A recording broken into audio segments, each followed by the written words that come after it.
Good morning students. आज का ये लेक्चर है lecture number 8 coordinate geometry class 10th का। अभी तक हम लोग इसका 7 लेक्चर कर चुके हैं और इसमें बहुत सारा चीज कवर हो चुका था, जिसमें खास दो मेन पॉइंट है इस चैप्टर में। क्या क्या? एक था डिस्टेंस फार्मूला, एक था सेक्शन फार्मूला। दोनों हम लोग कवर कर चुके थे। अभी क्या चल रहा था? एक्सरसाइज 7.2। इस एक्सरसाइज का हम लोग 5 क्वेश्चन कर चुके थे। 1 2 3 को छोड़ दिए, 4 5। ठीक है, आज हम लोग क्या करेंगे? 6 7 8 9 10 ये 5 क्वेश्चन आज करेंगे। ये लेक्चर यहाँ पे खत्म और मतलब ये चैप्टर यहाँ पे पूरा सिमट के रह जाएगा।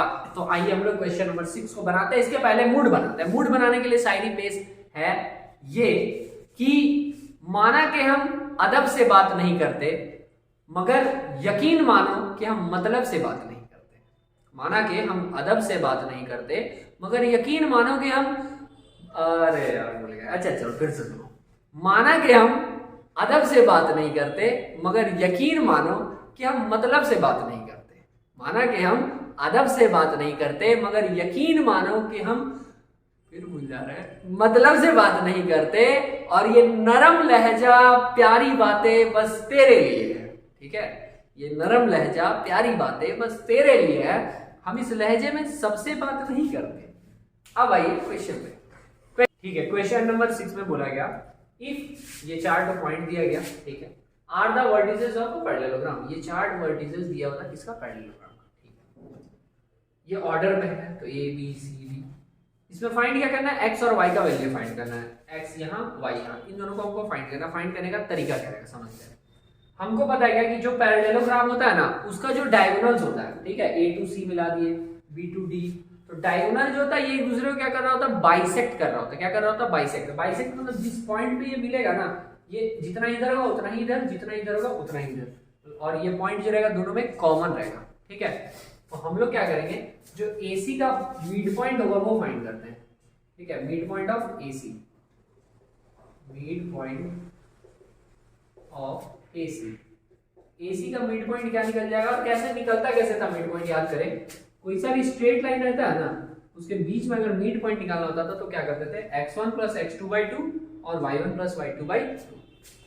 तो इसका मिड पॉइंट कैसे निकलेगा? x1 + x2/2। x1 1 है और x2 है x, तो 1 + x/2 ये कोऑर्डिनेट एक तो निकला।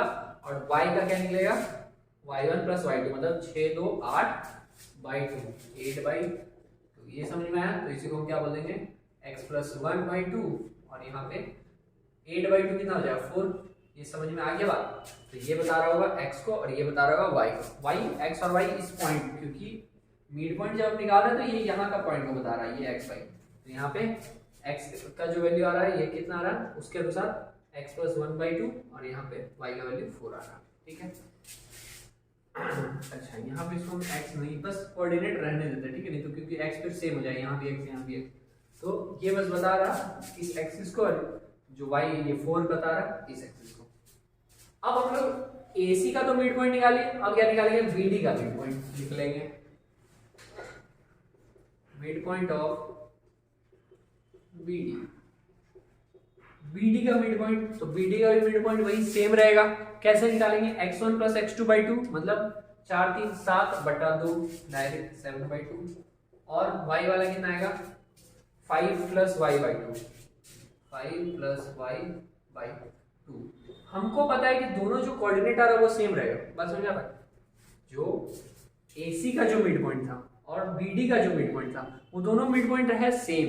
तो हम दोनों को इक्वल इक्वल बोल सकते हैं आपस में, मतलब कि x वाले को इसके बराबर बोल देंगे और y वाले को इसके बराबर, क्योंकि इक्वल चल रहा है। तो लिख देंगे ऑन कंपेयरिंग, कंपेयर करने पर हम क्या बोल सकते हैं कि x + 1/2 जो है वो 7/2 के बराबर है। तो 2 से 2 कैंसिल, तो x का वैल्यू क्या हो गया? 7 + 1 जो था -1, x का वैल्यू 6। क्लियर? y वाला अगर आप निकालिएगा तो 5 + y/2 जो है वो बराबर हो जाएगा 4 के, या फिर हम लिख सकते हैं 8/2 के। तो 2 और 2 कैंसिल हो गया, यहाँ बचा गया y = 8 + 5 है, तो यहाँ पे ये -5, y का वैल्यू आ गया 3। तो x और y का कोऑर्डिनेट यहाँ पे क्या निकला? x का 6, y का 3। 6, सॉरी ये तो अलग अलग निकालते हैं, इसका तो जरूरत नहीं है। वो x और y कौन सा निकला? ये वाला निकला है। ये x का वैल्यू निकल गया 6 और ये y का वैल्यू निकल गया 3। क्लियर है बात? तो यहाँ पे आपका ये क्वेश्चन नंबर 6 क्लियर हुआ। आइए नेक्स्ट क्वेश्चन पे। हो गया ऑन, चलिए ऑन तो हो गया, सुनते हैं। क्वेश्चन नंबर 7 में क्या बोला, find the coordinates of a point A का हमको कोऑर्डिनेट फाइंड करना है where A B is the diameter of a circle, जहां पे ए बी क्या है, diameter of circle. Diameter of circle कहने का मतलब क्या है, ये सर्कल है, इसका डायमीटर है कौन, ए बी, यहाँ ए यहाँ बी। डायमीटर कहां से क्रॉस होता है, सेंटर से, ठीक है। एंड बोला whose centre is this, centre को अगर हम ओ से दिखा दें तो सेंटर का क्या है 2, -3 दिया हुआ है, ठीक है। और b का कोऑर्डिनेट बताया b इज 1, 4, ठीक है। फाइंड कैसे करना है हमको, a का जो xy का वैल्यू है वो हमको फाइंड करना है, ठीक है। फाइंड करेंगे कैसे, यहाँ पे क्या अप्लाई हो रहा, सेक्शन फॉर्मूला। कैसे, जितना पार्ट इधर है उतना ही पार्ट इधर है, ठीक है, इक्वल रेशियो में। कैसे मतलब ये भी आर रहता है, ये भी आर रहता है, तो रेडियस तो उसका इक्वल रहता है हमेशा, ठीक है। तो डायमीटर उसको दो इक्वल पार्ट टाइप, मतलब जो सेंटर रहता है वो 2 इक्वल पार्ट में बांट रहा होता है, जितना इधर उतना इधर, अगर इधर 5 तो इधर 5, ठीक। अब ये हमको दिया हुआ है, ये दिया हुआ है, इसका रेशियो हमको पता है, ये हमको फाइंड करना है। हम यहाँ पे क्या लगा सकते हैं, मिड पॉइंट फॉर्मूला, क्योंकि मिड पॉइंट वाला जो ये चीज है वो हमको पता है। तो मिड पॉइंट फॉर्मूला में होता क्या था कि जब x निकालना था तो x निकालने के लिए x1 + x2/2 करते थे, और y निकालने के लिए y1 + y2/2 करते थे। अब जो ये x और y है ना, वो ये वाला रहता था मिड पॉइंट, और x1 इसको मानते थे, x2 इसको मानते थे, y1 इसको, y2 ऐसा। तो बना के चेक करते हैं। फर्स्ट वाले पे अगर आ जाए, x का वैल्यू क्या है, x का वैल्यू यहाँ पे 2 है, तो 2 बराबर है x1 + x2। x1 क्या है x, x2 क्या है 1/2, कोई दिक्कत नहीं। ये जो 2 डिवाइड में यहाँ मल्टीप्लाई में आएगा, 2 × 2 = 4 बराबर x + 1 इधर आएगा -1, 4 - 1 बराबर x। तो x का वैल्यू कितना आ गया, 3 आया, क्लियर है। अच्छा x निकल गया, y आप लोग खुद से निकाल सकते हैं, पर फिर भी बता दे रहे हैं। y बराबर ऐसा था, तो y का वैल्यू क्या है, -3। समझिए बात, ये मेरा xy है, ठीक है, इस फॉर्मूला के अनुसार ये xy है, ये x1 y1 है, और ये x2 y2 है, सही है। तो y निकालने के लिए फॉर्मूला y1 + y2, तो y1 यहाँ पे y था, और y2 कितना है 4, और by 2 जो डिवाइड में इधर मल्टीप्लाई में 3 × 6 -6 बराबर y + 4, +4 है इधर -4, -6 - 4 बराबर y। तो y का वैल्यू कितना आ जाएगा, -10। क्लियर, समझ में आ गया। तो x का वैल्यू भी आ गया, y का वैल्यू भी। तो जो a का कोऑर्डिनेट पूछा जा रहा था वो कितना आ गया मेरा 3, -10, सही है। आइए नेक्स्ट क्वेश्चन। क्वेश्चन नंबर 8 क्या बोला, if a and b are high, ये और ये दिया हुआ a और b, तो एक लाइन पहले ड्रॉ कर दे रहे हैं। a कितना था -2 जुड़ हुआ भाई, और b है 2, -4, ठीक है। a और b दे दिया, बोला respectively find the coordinates of p, p का कोऑर्डिनेट फाइंड करना है, such that AP = 3/7 AB and P lies on the line segment AB। P कहाँ पे लाई कर रहा, AB पे ही लाई कर रहा है। तो मान लीजिए कि कहीं पे भी यहाँ पे है P, ठीक है, मान लीजिए P, तो P का कोऑर्डिनेट पॉइंट हमको फाइंड करना है, XY जो होता है ये हमको फाइंड करना है। अच्छा, और रेशियो के बारे में यहाँ पे क्या बोला, और रेशियो से ही बनेगा, समझना बात, क्योंकि ये फिर किसमें आ गया, सेक्शन फॉर्मूला में। ये इस पॉइंट को हमको, ये जो XY ये हमको फाइंड करना है, इसका ये दिया, इसका ये दिया, रेशियो दिया नहीं है। रेशियो पता करें कैसे, जो ये दिया हुआ है AP = 3/7 AB, रेशियो निकालें कैसे, AP/AB = 3/7। तो AP बता रहा हो 3 पार्ट को, और AP बता रहा हो 3 पार्ट को, और AB बता रहा हो 7 पार्ट को। AP जो है वो बता रहा है 3 पार्ट में, तो इधर हो गया रेशियो 3:2। AB जो था, AB मतलब ये पूरा कितना पार्ट में बता रहा है 7, 3 पार्ट तो इधर रह गया, तो इधर कितना बचा 4। ये AB पूरा 7 था, तो 7 में ये 3 पार्ट है, तो इधर 4 पार्ट। अच्छा, तो जो M1 M2 था वो मेरा निकल गया। अब निकालना क्या, बस ये x और y निकालना है। कैसे निकालेंगे, सीधा सीधी फॉर्मूला आपको पता है, x का m1 x2 plus m2 x1 m1 x2 plus m2 x1 by m1 plus m। x का वैल्यू यहाँ से कितना बोल देंगे 3 बराबर, सॉरी x तो फाइंड करना है, x बराबर m1 x2, m1 है 3 और x2 है 4, 3 इंटू m1 ये है x1 ये है x2, m1 x2 मतलब 3 इंटू 2 कर देंगे प्लस m2 है 4 m2 x1 4 इंटू माइनस 2 कर देंगे, ठीक है। नीचे में m1 प्लस m2 मतलब 3 जोड़ 4, x इक्वल टू यहाँ आया 6 और 4 दूनी 8 माइनस 8 बाई 7। x का वैल्यू क्या आ जाएगा, यहीं पे लिख दे रहे हैं -2/7 x का। y निकालना है अगर क्या रहेगा m1 y2 plus m2 y1 by m1 plus m2 m1 y2 m1 क्या है यहाँ पे 3 है, m1 y2 है -4, 3 इंटू -4 करेंगे 3 into -4 plus m2 y1 m2 है यहाँ पे 4 को मल्टीप्लाई करेंगे इससे -2 4 इंटू y क्या होगा m1 प्लस m2 m2 क्या है 3 प्लस 4, यहाँ कितना आ जाएगा 4 या 12 -12 4 2 8 -8 बाई 7, यहाँ आ जाएगा -20/7। x का भी वैल्यू निकल गया, y का तो जो ये कोऑर्डिनेट बोल रहा था ये फाइंड हो गया। कोऑर्डिनेट ज्योमेट्री का जो क्वेश्चन होता है बहुत छोटा छोटा ही आता है, ठीक है। एग्जाम में भी 2 मार्क्स 3 मार्क्स के बीच में ही रहेगा, लेकिन हाँ नहीं बनता है, इसलिए प्रैक्टिस है। आइए 9th नंबर पे आते हैं, क्वेश्चन नंबर 9, ठीक है।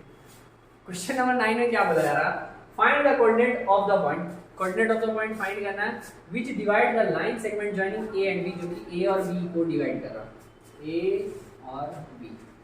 यहाँ ए का पॉइंट हम -2 और 2 दे दिया, बी का दिया है 2, इनटू 4 इक्वल पार्ट। इसको कितने पार्ट में बांटा जा रहा है, 4 पार्ट में।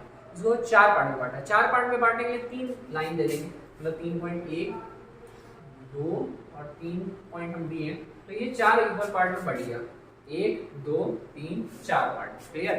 1 part 2 part 3 part 4 part, 4 equal part में ये डिवाइड हो गया। अब बोला जा रहा है क्या, find the coordinate of the points which divide, coordinate of the point divide मतलब जिस पॉइंट पे डिवाइड हो रहा है वो सब फाइंड करना है। इसका xy फाइंड करना है, इसका और इसका। हम एक का बता रहे हैं, बाकी आप सब निकाल सकते हैं, क्योंकि ऐसा जस्ट एकदम एग्जैक्ट सेम बताया था एग्जांपल में। क्या, अगर आप देखिए हमको ये तो पता है और ये पता है, तो इसको हम x1 y1, इसको हम x2 y1 तो y2 बोलेंगे, और हमको ये xy निकालना है, तो इसका क्या जरूरत होता था, बस रेशियो का। इसका रेशियो हम कैसे निकालते थे, याद है, इसको हम ए बोल दिए, इसको अगर हम बी बोले और इस पॉइंट पे डिवाइड कर रहा है, तो हम क्या बोलेंगे, इसके इधर कितना पार्ट है 1, और इसके इधर कितना पार्ट है, 1 पार्ट 2 पार्ट 3 पार्ट, तो यहाँ हो जाएगा 1:3। तो m1 m2 जो हम निकालते थे पहले m1 m2, तो वो यही हो जाएगा, m1 हुआ 1 m2 हुआ 3, और x1 y1 वगैरह दिया हुआ ही था, तो यहाँ पे -2,2 और यहाँ पे 2,8। फॉर्मूला बनेगा कैसे, m1 x2 m2 x1 करके निकालते हैं। x का वैल्यू क्या आ जाएगा, m1 1 है, इसको मल्टीप्लाई करेंगे 2 से, प्लस मतलब m1 x2 फिर m2 x1 ठीक हो -2, नीचे m1 प्लस m2 1 प्लस 3, तो यहाँ आया 2 3 2 जा 6 -6 4, क्या आया -4/4, कैंसिल कर लेंगे, आया -1। x का वैल्यू यहाँ पे इस कोऑर्डिनेट पे जो वैल्यू चाहिए था वो हमको मिल रहा xy का, x का मिल गया क्या 1, y का वैल्यू निकालना है 1 नहीं -1 और y का निकालेंगे। y का कैसे निकलेगा, सेम वही m1 y2 plus m2 y1, m1 y2 तो 1 को मल्टीप्लाई करेंगे 8 से, 1 को 8 से कर देंगे, डायरेक्ट लिख दें 8 प्लस m2 y1, m2 है 3 into y2, m2 into y2 यहाँ पे 2 है, 3 2 जा 6 और by m1 plus m2 1 plus कितना हो गया 8 से 14 बटा 4 काट लिए 7/2, यहाँ पॉइंट मिल गया क्या -1, 7/, पहला मिला दूसरा अगर आप निकालिएगा इसका पॉइंट, तो इस पे जब आप निकालिएगा तो रेशियो क्या रहेगा, एक पार्ट इधर एक पार्ट इधर, दो इधर और इसके इधर दो, तो 2 और 2 मतलब क्या 2:2 हुआ, काट दोगे मेरे भाई तो 1:1 ही हुआ ना मिड पॉइंट फार्मूला।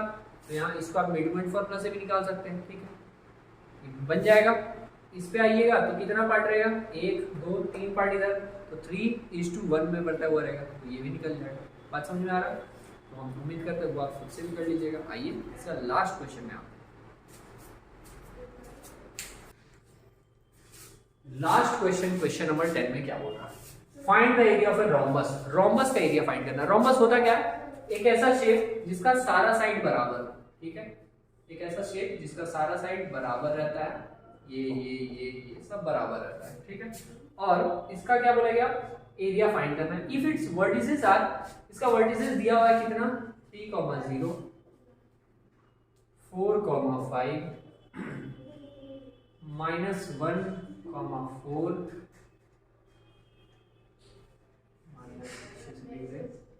-1,4 और -2,-1, ठीक है। अच्छा टेकन इन ऑर्डर, इस 4 वर्टिसेस को ऑर्डर में लिया गया, ठीक है।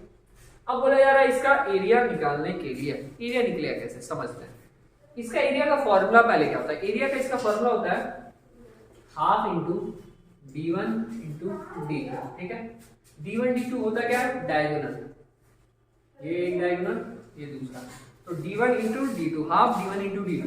तो ये d1 हमको पता तो होना चाहिए, यहाँ से यहाँ का पूरा लेंथ, और d2 पता तो होना चाहिए। तो कैसे पता चलेगा, डिस्टेंस फॉर्मूला से पहले हम ये डिस्टेंस निकाल लेंगे ये दोनों और फिर उसको सॉल्व करेंगे, ठीक है। आइए देखते हैं, पहले डिस्टेंस निकालते हैं। पहले हम नेमिंग अगर कर दें, ये a, ये b, ये c, ये d, ठीक है। a b c d हम लोग पहले क्या निकालेंगे, पहला डायगोनल ac। ac कैसे निकलेगा, √x2 - x1, मतलब हम -1 -3 का स्क्वायर प्लस y2 - y1, ठीक है, मतलब कि 4 - 0 का स्क्वायर, ठीक है। यहाँ पे आएगा -4 का स्क्वायर प्लस 4 का स्क्वायर, 4 का स्क्वायर 4 × 16, फिर यहाँ एक और 16, इसको हम लोग चाहे तो रूट से अगर निकाल दें तो 4√2 यूनिट हो जाए, ठीक है। ये एक डिस्टेंस निकल गया, पहला डायगोनल निकला। दूसरा था BD, BD कितना होगा, √x2 - x1, मतलब कि -2 - 4 का whole square plus y2 - y1, मतलब -1 - 5 का स्क्वायर, -2 - 4 -6 का स्क्वायर प्लस यहाँ भी -6 का स्क्वायर, क्लियर है। यहाँ पे कितना आया 6 का स्क्वायर 36, ये भी 36, रूट से निकलेगा ये हो जाएगा 6√2। ये सब बात समझ में आ गया। हमको निकालना क्या, इसका एरिया निकालना है, और एरिया का फॉर्मूला हम बोले थे यही है। एरिया का फॉर्मूला क्या है, हाफ d1 d2, हाफ की जगह हाफ, d1 और d2 कितना है, पहला डायगोनल आया 4√2 यूनिट, तो 4√2, और दूसरा क्या है 6√2, ठीक है। 2 से 4 को काट दिया 2 बार में, क्या क्या बचा 2 × 6 और √2 × √2, ठीक है। 2 6 और √2 और √2 लिख दी, 6 2 12, √2 क्या होता है 2, तो 12 24 24, इतना क्या आ जाएगा यूनिट स्क्वायर। यही हो गया एरिया। यूनिट क्यों, मतलब क्योंकि कुछ तो यूनिट होगा, मीटर सेंटीमीटर तो वो नहीं दिया, इसलिए हम बस यूनिट मानते हैं, और क्योंकि ये एरिया निकला इसलिए उसका स्क्वायर करते हैं। तो यहाँ पे आपका एक्सरसाइज 7.2 कंप्लीट हुआ क्वेश्चन नंबर 10 पे, ठीक है। जो 7.3 है वो आपको नहीं पढ़ना है, तो आपको बस इतना ही पढ़ना था, 7.1 और 7.2। तो आज आपका ये लेक्चर यहाँ पे खत्म हुआ। तो अब आप इस वीडियो को अगर देख रहे हैं तो ये बताइए कि नेक्स्ट लेक्चर कौन सा स्टार्ट किया जाए, कौन से चैप्टर का, ठीक है। हम कम्युनिटी पोस्ट डाल देंगे कि हाँ उसमें कौन सा चैप्टर स्टार्ट करना चाहिए नेक्स्ट, जो अभी आपके एग्जाम के लिए इंपॉर्टेंट है, लग रहा है जो छूटा हुआ है वो बता सकते हैं, ठीक है। तो इसको अभी तक यहीं रखते हैं और मिलते हैं हम लोग नेक्स्ट लेक्चर में। अभी के लिए धन्यवाद।